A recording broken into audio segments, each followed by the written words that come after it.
mes amis collectionneurs, regardez ce que je viens d'acquérir ce matin. Donc il s'agit d'un vélo d'Oléac, de la marque d'Oléac, qui était fabriqué dans la ville de Muret, qui est à côté de Toulouse, donc pas très loin de chez moi. Et si je vous dis comment j'ai acquéri ce vélo, vous allez certainement pas me croire. Et en plus je vais faire des jaloux, donc je sais pas. Bon allez, je vous le dis. Donc ce vélo, je l'ai trouvé à la déchetterie.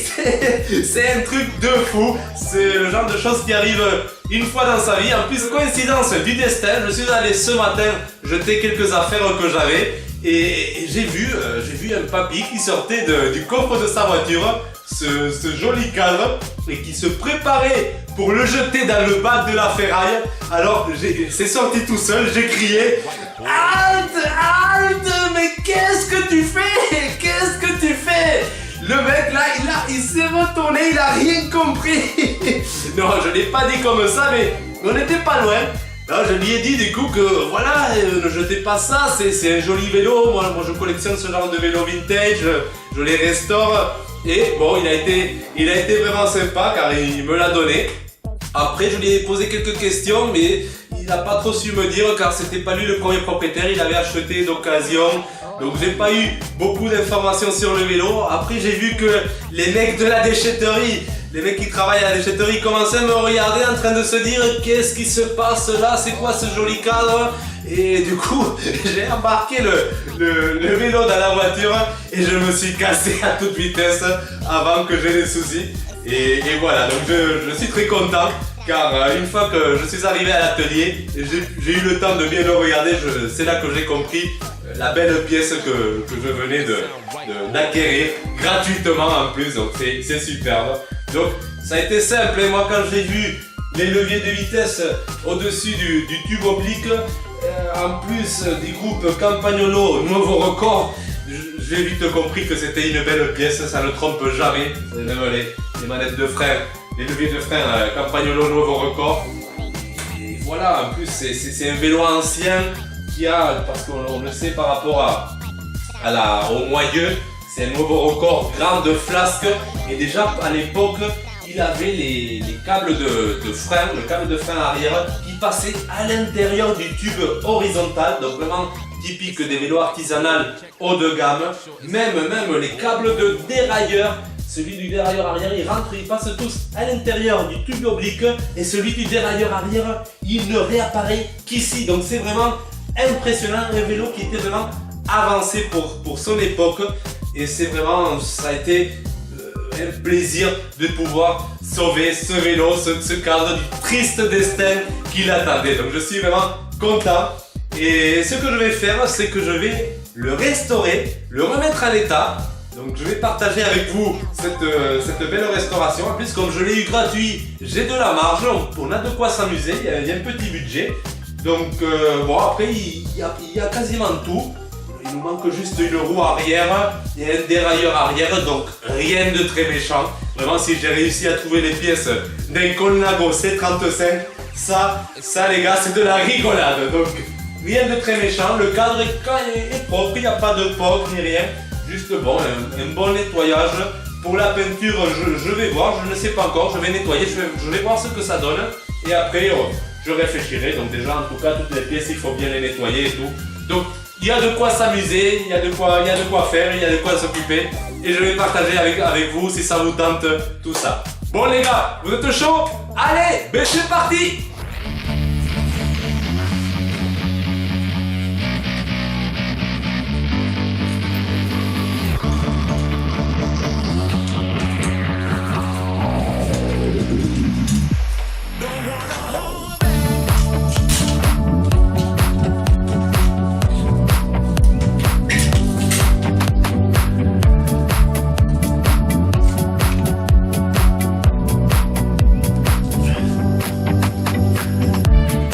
Arrive d'avoir un boîtier de pédalier qui est bloqué par la rouille ou par le temps, n'hésitez pas à utiliser le chalumeau.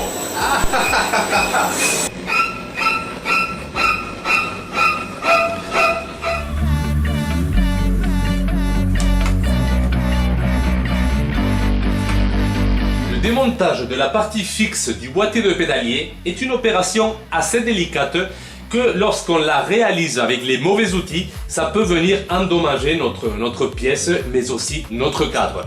Donc n'hésitez pas à investir dans les bons outils pour pouvoir le faire de la façon la plus propre.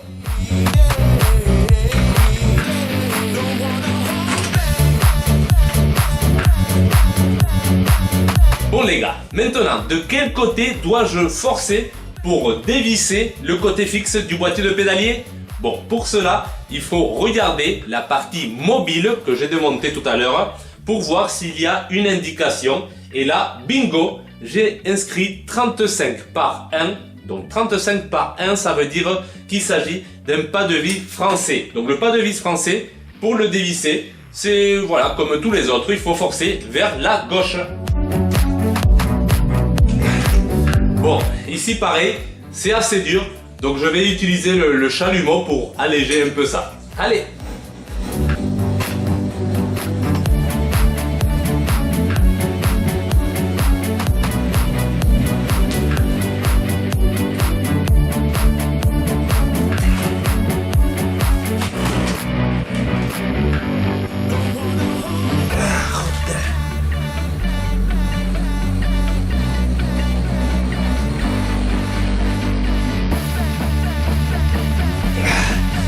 Bon les gars, ni tout le chalumeau du monde, ni toutes les séances de muscu que j'ai faites me permettent de dévisser ce maudit boîtier de pédalier. Donc, bon, je vais tout enlever, je vais continuer le démontage et j'essaierai de trouver une solution et voir ce qu'on peut faire, soit... voilà, on verra vite. Bon, en tout cas, c'est vraiment impossible, c'est un truc de fou. Bon, après, voilà, les imprévus, ça arrive. Donc voilà, donc on continue, ça va pas nous... On reste motivés les gars, on reste motivés. Allez! Check the mic and make sure it sound right, boys.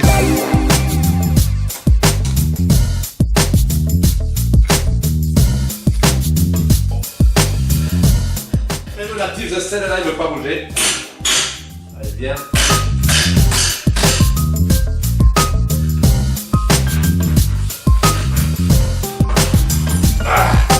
Wow, attention, lorsque vous faites ça, ne pas vous prendre la selle sur le visage. Ça m'est déjà arrivé, donc je peux vous garantir, ça fait mal. Voilà.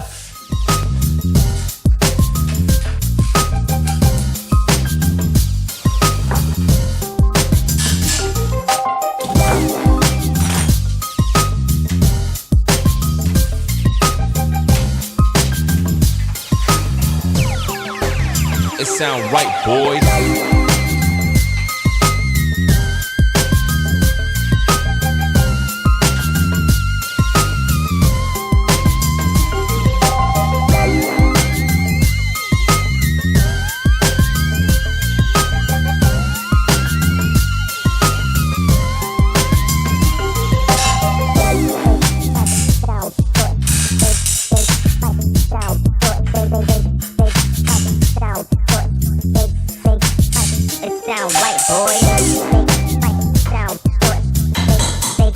Je me demande pourquoi j'ai acheté un démonte-cône de fourche à plus de 300 € alors que je ne l'utilise jamais. Mais bon, allez.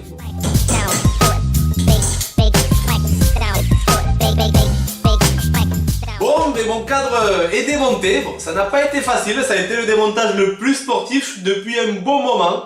Donc voilà, donc bon, vous remarquerez que j'ai quand même gardé la gaine du tube supérieur ainsi que les leviers de vitesse et les câbles. Donc tout ça a une explication. Donc quand vous passez des câbles à l'intérieur de tubes en acier, c'est vraiment très compliqué. Donc j'ai gardé la gaine et je garderai aussi ces câbles là comme guide. Ils me serviront de guide pour passer les nouveaux câbles. Donc voilà, donc je vais juste démonter ça en coupant le petit embout et ça sera prêt.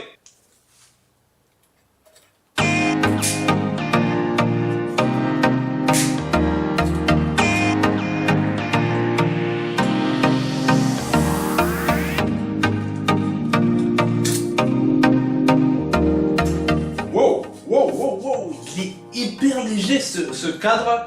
C'est vraiment, c'est impressionnant. C'est un véritable poids plume. Attendez, je vais quand même le peser. Parce que là, c'est un truc de fou. Je laisse la gaine, ce n'est pas très grave. 1,58 kg. C'est impressionnant. Juste pour comparer, je vais prendre un autre. Je vais prendre un autre cadre. J'ai ici ce MBK.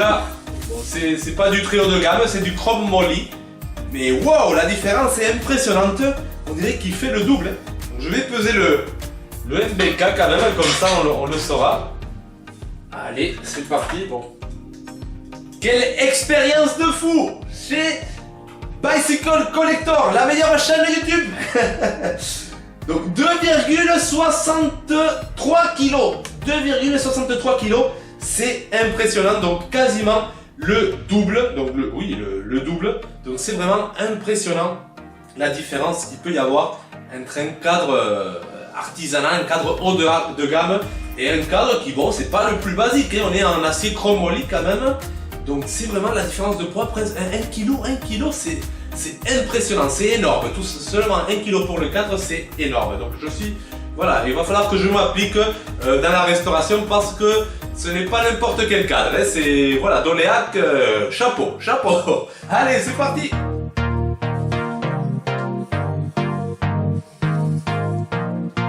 Bon, c'est un cadre magnifique. Malheureusement, la peinture est assez abîmée et même en le nettoyant à fond, ça ne sera pas superbe. Je pense qu'un vélo comme celui-là, un cadre comme celui-là mérite quelque chose de mieux. Il mérite une nouvelle peinture, que ça soit vraiment magnifique. Je veux que ça soit... on va faire quelque chose de beau, de magnifique, et je vais partir sur une nouvelle peinture, peinture carrossier sûrement. Donc à voir. Dans tous les cas, bon, comme il faudra faire la peinture neuve, mais du coup les guides ça ne sert plus à rien. Donc je peux les enlever. Je vais galérer lorsque je vais devoir passer les câbles et les gaines. Mais tant pis, je me débrouillerai. Parce que bon, avec une nouvelle peinture, on ne peut pas laisser ça. Donc voilà, mais c'est parti. Allez! Bon, je viens de repérer un tout petit poc à peine visible. Donc ici, je ne sais pas si vous le voyez bien dans la caméra, bon, c'est le petit point qu'il y a là. Donc c'est rien de méchant, mais avant de l'amener à la peinture, je vais quand même appliquer une pâte carrossier et niveler, et après ça sera parfait. C'est vraiment du détail, il n'y aurait pas vraiment eu besoin de le faire, mais je préfère que tout soit nickel, que tout soit parfait. Allez!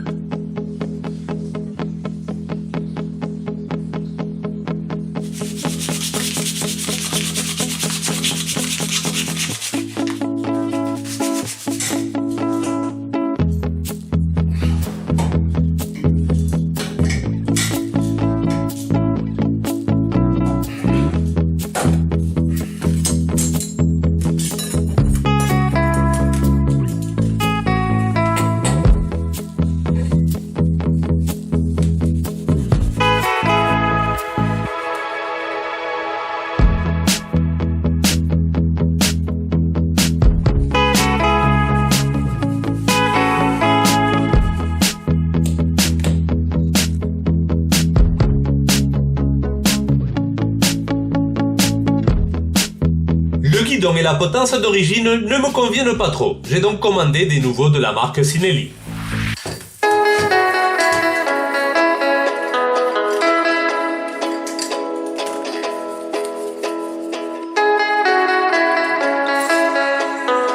Donc je viens de récupérer mon cadre de la peinture. Donc j'ai choisi cette couleur bleu foncé. Et je pense que j'ai fait un bon choix. Donc vraiment le résultat est sublime. En plus le peintre m'a fait des petites finitions en jaune. Bon, je vous montrerai les détails après. Mais voilà, mais là tout est prêt pour le remontage. Allez, c'est parti! La vis de serrage de la selle était très oxydée. J'ai donc commandé une nouvelle.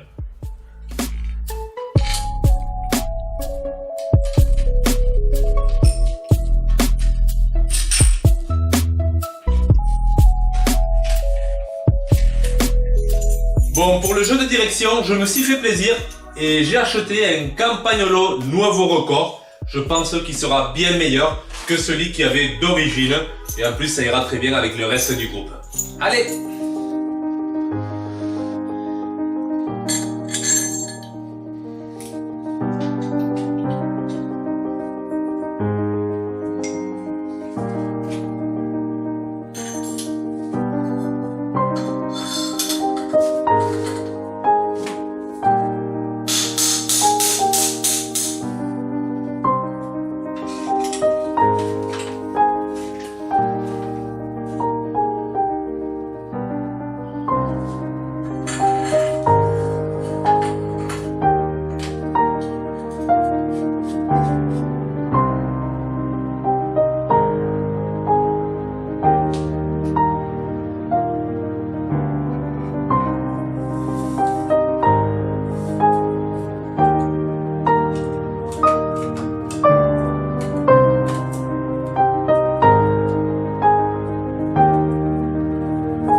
Pour connaître l'année de ce vélo et finalement il serait plus récent de ce que j'ai pu croire dans un premier temps.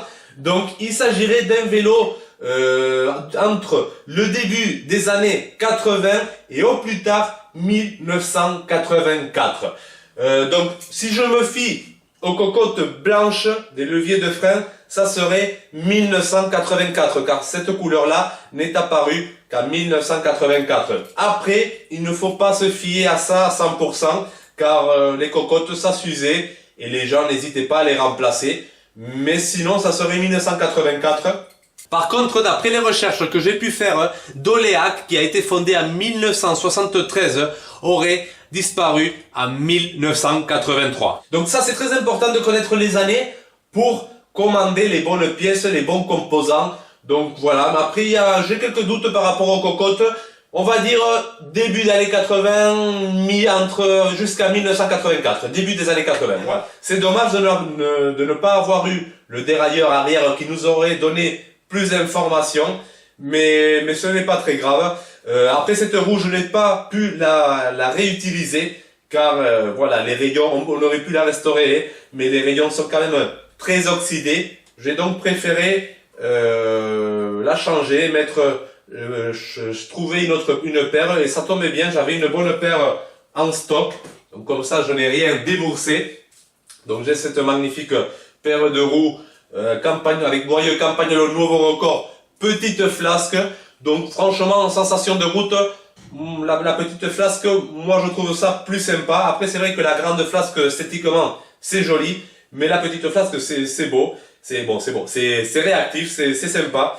Et en plus elles sont rayonnées, donc c'est vraiment une roue qui a été rayonnée à la main, donc très très belle pièce. Donc je pourrais bien m'amuser avec cette paire de roues, voilà, ça sera super sur le vélo. J'ai aussi acheté un dérailleur arrière Campagnolo Nuovo Record. Donc j'ai trouvé celui-là qui est voilà très propre. Il est de 1981, donc ça correspond à peu près dans la plage d'année où où ce vélo aurait pu être fabriqué. Donc, même si c'était en 1984, ce n'est pas très très grave. C'est le problème de ces vélos artisanaux. Il n'y a pas vraiment de catalogue. Ce sont des vélos non catalogués, donc c'est vraiment difficile de trouver les années. Mais en même temps, c'est aussi sympa car ça nous permet de nous amuser. Je peux choisir la couleur de la guidoline, je peux choisir la selle. Tout, bien sûr, le groupe, il faut qu'il soit cohérent. Et c'est mon but aussi. Mais ça me donne une certaine liberté. Je n'ai pas un catalogue à respecter, une photo de catalogue à respecter à la lettre. Je peux m'amuser un peu. Et moi, j'adore ça. Et c'est ce qu'on va faire ici. On va s'amuser, les gars. On va s'amuser. Allez!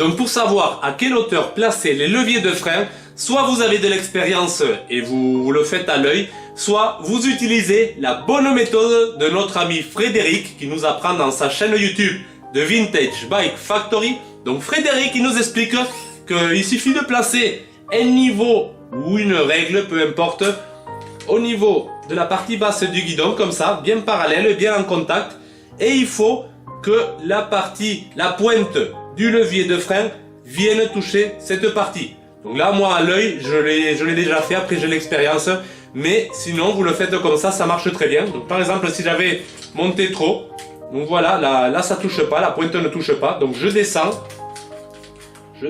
et là c'est la bonne hauteur, donc là c'est parfait.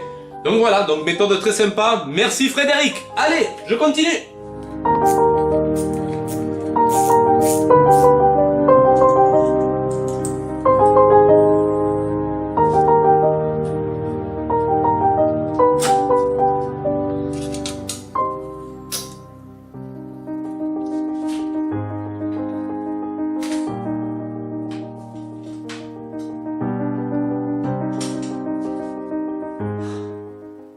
Par contre les gars, je viens de m'apercevoir que j'ai fait une petite erreur, j'ai fait une bêtise.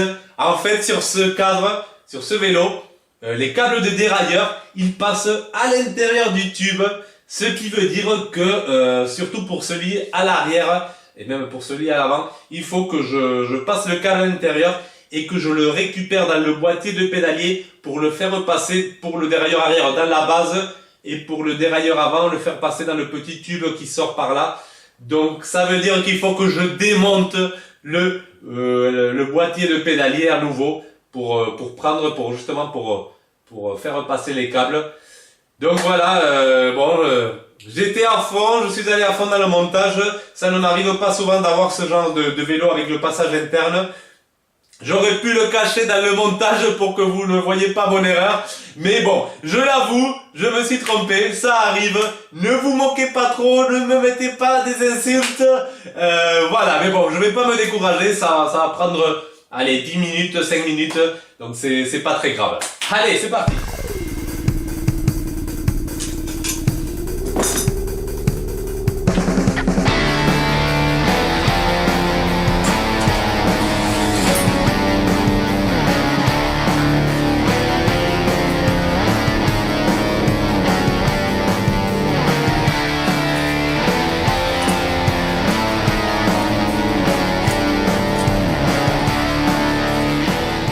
Voilà, nous avons le câble qui apparaît.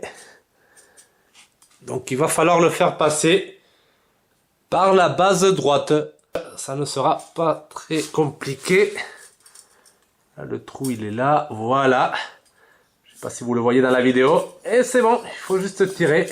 Le problème, c'est qu'il n'y a rien qui sort. Là j'ai touché le fond et le câble n'a pas sorti. Je pense qu'il... Oh misère. Il est passé par le bas, ce n'est pas possible. Ce n'est pas possible. En fait le trou est très petit.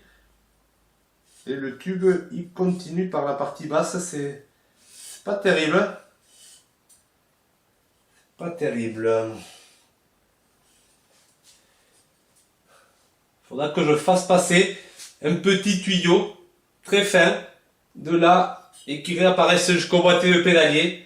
Et là je ferai par ce petit tuyau passer mon câble, comme ça il pourra mieux ressortir, ça sera le top. Voilà, il faut trouver juste le tout petit tuyau. Allez. Bon, j'ai trouvé ce petit tube blanc. Malheureusement, il ne passe pas par là.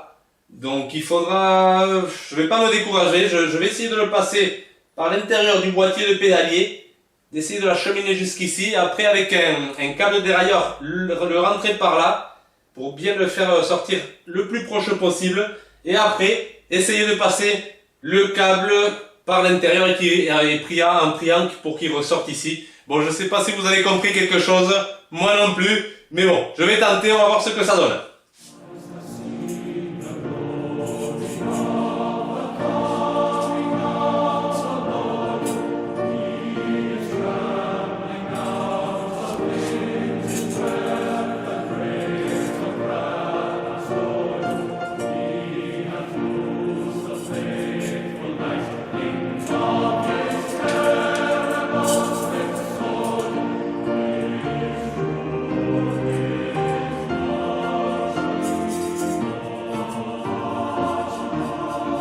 ça ne marche pas. Je ne sais pas trop comment je vais faire. Je vais essayer de... Une dernière tentative, je vais essayer de passer un câble par le côté, par l'arrière, essayer de rejoindre le câble qui arrive du levier et mettre un peu d'adhésif pour les rassembler, essayer de voir si ça sort de l'autre côté, mais sinon ça va être très compliqué, très compliqué. Bon, je vais essayer, mais voilà, ça c'est chaud les gars, c'est chaud. Bon, en fait avec l'adhésif, ça ne marchera jamais, donc je vais tester de coller les deux pointes l'une avec l'autre, pour que ça soit parfaitement aligné, en espérant que ça tienne, que je puisse faire passer le câble, qu'il puisse ressortir de l'autre côté. Voilà, il y a une pointe de colle qui est tombée sur moi, allez, génial. Bon, j'essaie de rester zen, mais j'avoue que je commence à paniquer. Je sais pas trop comment je vais faire ça.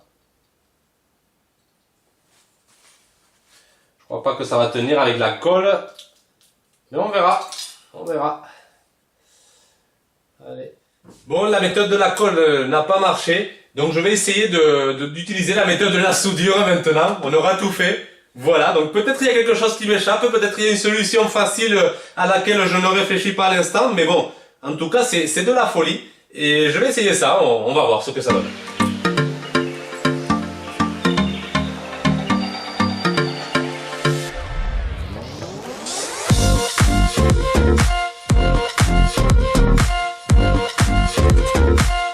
Allez, on va essayer ça, ça a l'air pas trop mal.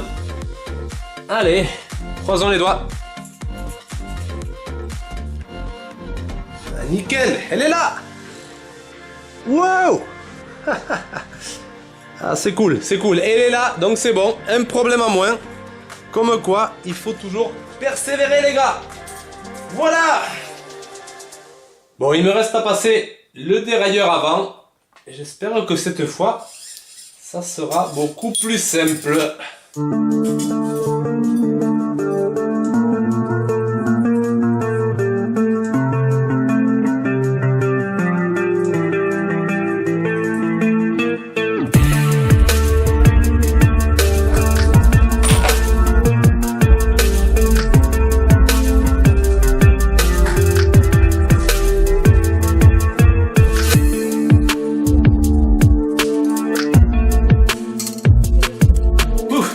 C'est bon, ça n'a pas été facile, mais là c'est bon, c'est fini. Donc Doléac, très sympa, très joli, innovateur, tout ce que vous voulez. Mais les gars, ne cassez pas un câble de dérailleur parce que c'est la galère, la galère.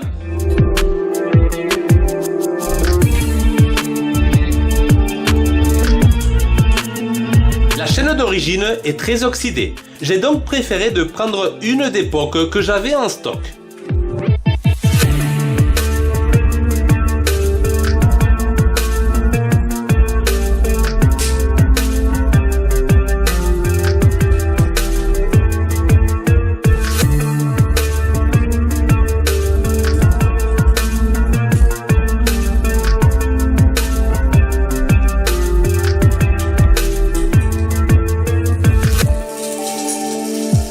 Par contre, sur le grand pignon, le dérailleur fait du bruit. J'aurais dû le prévoir car le dérailleur Nouveau Record ne supporte pas les roues libres de plus de 28 dents, alors que celle installée en avait 30. Il faudra donc la remplacer. Heureusement, j'en avais une en stock.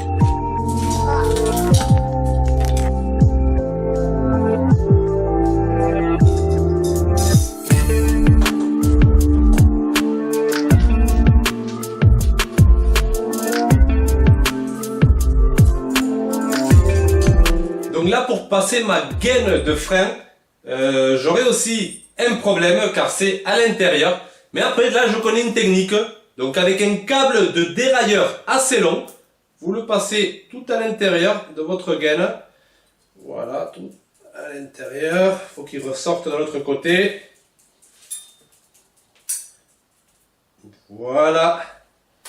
Là, il est ressorti. Vous passez du coup votre câble de dérailleur à l'intérieur avec le petit embout ici de ce côté. Donc là vous passez à l'intérieur, c'est beaucoup plus facile. Bon, je vais le passer plutôt de ce côté, ça sera plus simple je pense. Donc c'est plus facile de passer un câble de dérailleur, c'est beaucoup plus flexible que passer une gaine. Là je le vois au fond. Ce que vous pouvez faire aussi, c'est le plier bien le plier comme ça. Ça fait une petit crochet.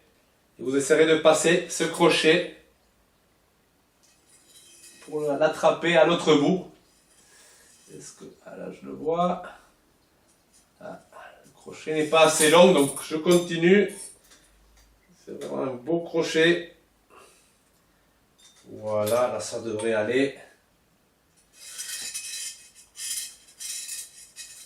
Je ne sais pas s'il y a des électriciens parmi vous, mais voilà, c'est un métier d'électricien qu'on fait ici. Hein. On essaie de passer les câbles.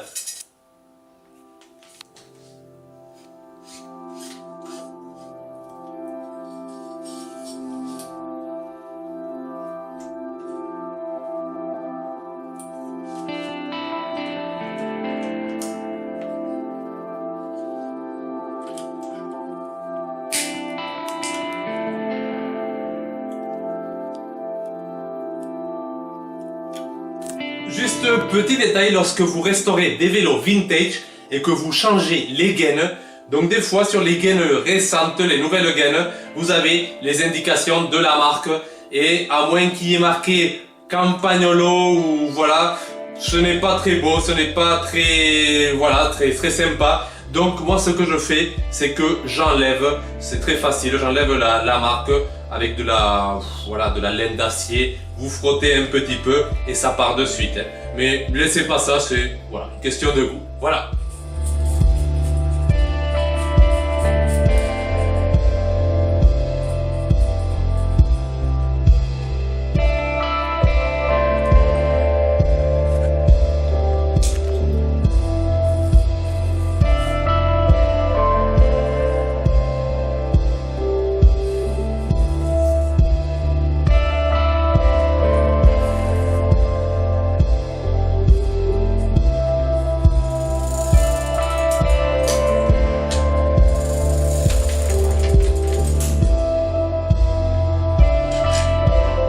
Choix de la selle, je me suis fait plaisir et même si ce n'est pas trop en accord avec l'année du vélo, j'ai pris celle-là, une magnifique selle Italia en cuir avec une très belle finition. Je l'avais en stock, elle est en titane, donc très légère et franchement je pense que ça va déchirer les gars, ça va déchirer. En général, lorsque j'ai des vélos catalogués, je ne m'aventure pas en faisant ça, mais là, voilà, c'est un chouette vélo, il n'y a pas vraiment de catalogue, ce n'est pas une selle qui va vraiment le dénaturer. Si jamais je le vends et le futur propriétaire veut mettre une selle classique, ce n'est pas très difficile de la remplacer, donc ce n'est pas quelque chose qui va perturber l'homogénéité du vélo. Donc voilà, donc j'installe ça et ça va être le top les gars, ça va être le top.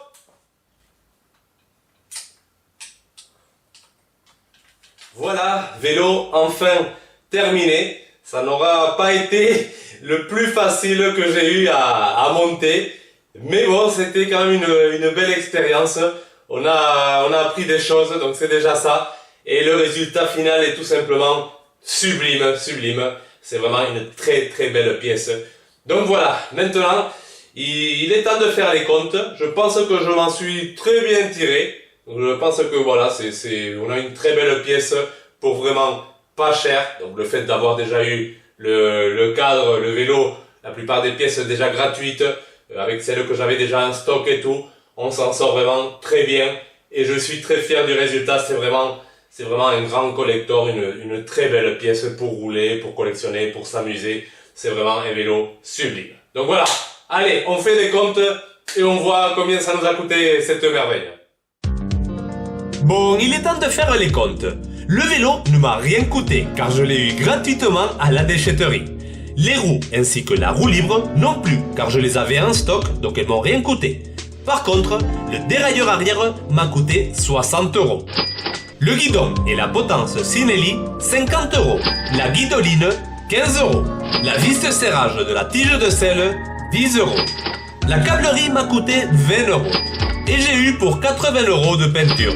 ce qui nous fait un total de 235 €, ce qui est vraiment une somme modique pour un tel vélo.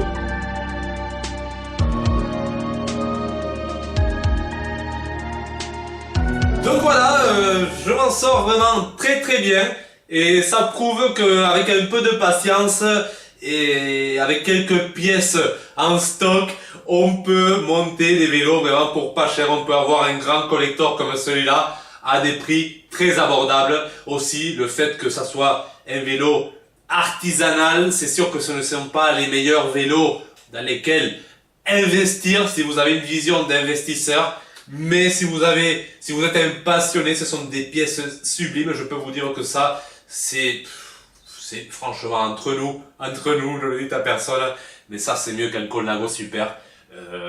J'ai roulé avec le vélo, je n'ai pas pu m'empêcher. Et vraiment la sensation était superbe, c'était un régal, c'était hyper réactif, hyper léger, c'était le top. Et je n'ai pas eu cette sensation-là avec des Colnago Super, ni même avec certains Masters. C'est vraiment un très beau vélo artisanal. Et ça prouve que si vraiment on est passionné de vélo vintage, si vraiment on aime rouler avec, ce n'est pas la peine de dépenser des sommes folles. On peut avoir de très belles pièces ici. En plus, c'est un vélo de la région, à côté de Muret, de région toulousaine, Occitanie, voilà, donc avec le cassoulet. Donc, c'est superbe, franchement c'est super de trouver un vélo régional d'une si bonne qualité, donc d'Oléac, c'est très sympa. Après voilà, comme j'ai dit, il ne faut surtout pas casser les câbles de dérailleur parce que c'est la misère les gars, c'est la misère. Donc ce vélo franchement, moi j'adore, comme j'ai dit, la sensation sur route était superbe. Donc je ne sais pas quoi faire, je ne sais pas si le garder, comme en plus il a le triple plateau.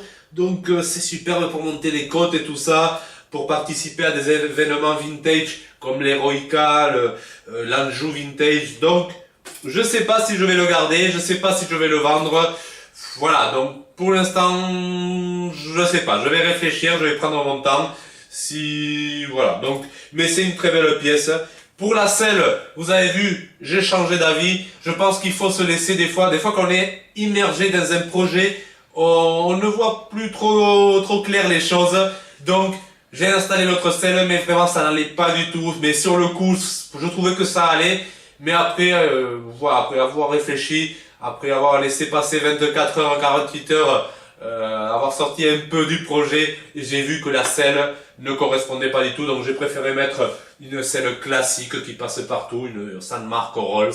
Donc, c'est le grand classique. Et là, ça passe super, c'est plus homogène avec le vélo, alors que l'autre c'était vraiment un peu trop moderne, je veux dire. Donc, mais bon, je suis très satisfait du résultat. Ça a été une très belle restauration, surtout qu'on est parti de quelque chose qui était quand même assez abîmé. Et voilà, je suis content. Franchement, je suis content. Les garde-boue, je les ai ici. Je ne les ai pas installés. Parce que bon, ça n'allait pas, et franchement, ça fait plus sportif comme ça, les garde-boue. Mais voilà, j'ai fait un bon travail. Je suis fier. Dites-moi si vous êtes fiers de moi, si j'ai vraiment bien travaillé, si vous êtes d'accord avec mon avis. Est-ce que c'est un vélo qui vous plaît? Est-ce que le résultat est sublime? Moi je suis convaincu, mais dites-moi en commentaire, j'ai envie de voir ce que vous pensez. Donc voilà, donc laissez-moi tout ça en commentaire. Et voilà, et ces restaurations, c'est vraiment quelque chose que moi j'aime bien. Mais après, c'est sûr que faire des vidéos sur ça, c'est long, ça prend du temps, c'est un peu pénible, on peut dire ça comme ça. Mais je voulais quand même partager avec vous ce montage. Je n'ai pas caché les difficultés. Vous allez sûrement vous sentir identifié lorsque vous serez confronté à des difficultés. On peut pas vraiment, quand on se lance dans un projet comme ça, on ne sait pas trop à quoi s'attendre, on peut avoir toutes les surprises et je voulais partager avec vous pour que lorsque ça vous arrivera, vous ne serez pas découragé, vous direz « Ah, le mec de Bicycle Collector, c'était pareil, il a galéré !» Oui, j'ai galéré, ça arrive, c'est normal. Après, il faut pas se décourager, il faut avancer. Et voilà. Et aussi, c'est un hommage aussi à la marque d'Oléac qui est d'à côté, voilà, une marque régionale qui faisait, voilà, un artisan peu connus sûrement, mais qui faisaient des cadres superbes, comme c'est le cas de celui-là, et de bien d'autres qui ont été faits. Donc voilà, mais merci d'avoir regardé cette vidéo. N'hésitez pas à liker, à partager, à vous abonner les gars, parce qu'il faut me motiver. Et là j'ai travaillé dur, j'ai travaillé très dur, il faut me motiver. Donc voilà, et nous on se retrouvera bientôt dans un prochain épisode de Bicycle Collector.